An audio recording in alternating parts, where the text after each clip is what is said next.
Devil May Cry 2 is a video game that people often mislabel as the gun game. There is logic behind the sentiment, as guns certainly can make the game trivial in several instances. So what if I took the guns away? Or better yet, what if I didn't have any weapons?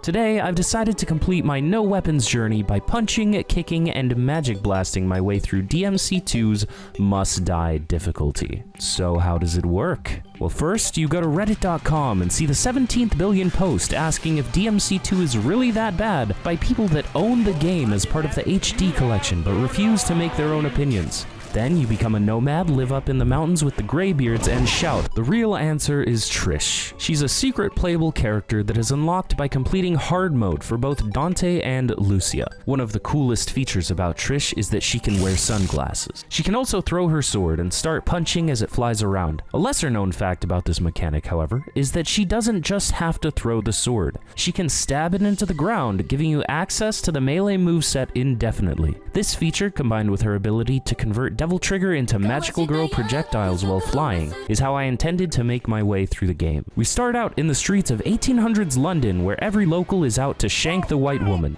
I was throwing a party and asked if they wanted punch, but it turns out they were feet guys instead. After fending off the local wildlife, I made my way down the street and became a man. Uranguera, which is Spanish for boss number 1, just wanted hugs. After reaching his cuddle quota, he fucking died. Joe Catgome, or Toxic Hentai, had Taco Bell and kept stinking up the place, so I kept my distance and beat her with mind bullets. Infested Chopper infested my mind with thoughts of buying some rope. No, but seriously, I can't even think of anything witty to say about this, just look at it. I genuinely gave up on this challenge right here. Like, I was done. I died, closed the game, and this footage was gonna go into the basement forever. Until the resident Devil May Cry 2 expert, My Nipples Are Pointy, chimed in with some nuggets of knowledge. The Chopper's missiles gave a lot of DT.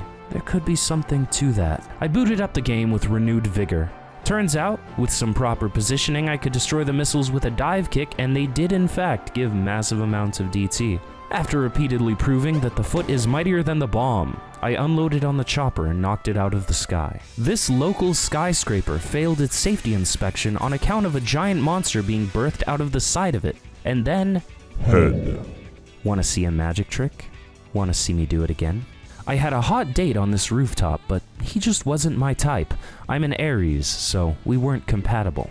Fun fact about this boss, it has 0 attacks. I mean 0, so I punched its babies. In an ancient temple, I encountered Bulwark, also known as the boss with actual lore. Focusing on his dogs was a waste of time, so I dodged their attacks and damaged Bulwark when I could.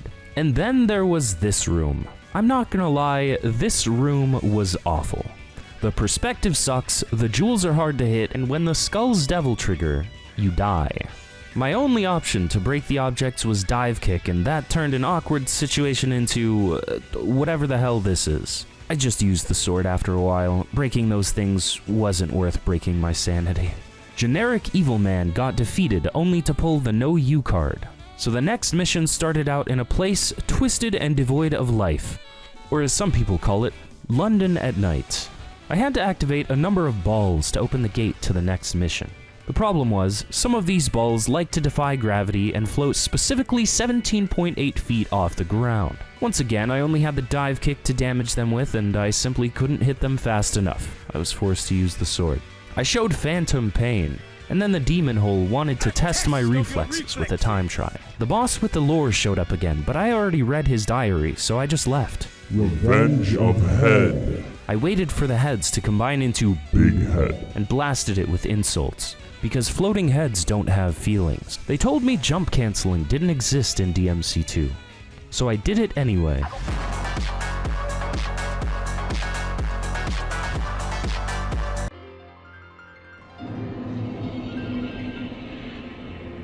Fun fact, I had to beat this amalgamation of demon shit twice because I realized I wasn't recording for my first clear. After that, I found out the embodiment of despair is gender fluid. Fortunately for me, white woman magic is unisex. So there you have it. I brought fists to a knife fight in the streets of London and came out on top.